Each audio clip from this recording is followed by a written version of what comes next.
I giovani sono i protagonisti del mondo, rappresentano il presente e il futuro, ma sono anche i migliori evangelizzatori dei loro coetanei. Ne sono convinte le salesiane di Don Bosco, note anche come le figlie di Maria Ausiliatrice, che attualmente costituiscono la più grande congregazione religiosa femminile. Per la festa di Don Bosco, la madre Yvonne Renegot, nuova superiora generale delle salesiane, ha concesso una intervista ad H2O News a Roma, in cui parla dell'importanza di seguire le orme di Don Bosco e della fondatrice delle salesiane, Maria Domenica Mazzarello, entrambi canonizzati.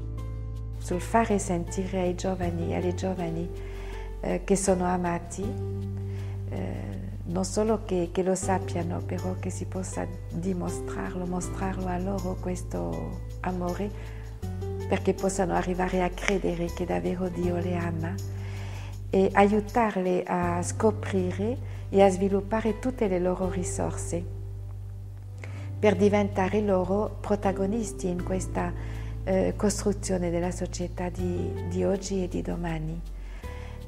Questo oggi rimane per noi una sfida importante, rendere i giovani e le giovani protagonisti di questo annuncio, diventare loro missionari in mezzo ad altri giovani, per aiutarli a trovare il senso della loro vita. I giovani oggi mancano di amore, mancano di questo senso della vita che in realtà possono trovare in Dio.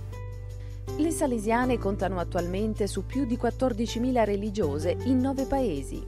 Educare i giovani e le giovani di oggi, tenendo presente le grandi sfide di una società in cambiamento molto rapido e continuo, per rispondere a queste sfide, tenendo presente il progetto di Dio sull'umanità.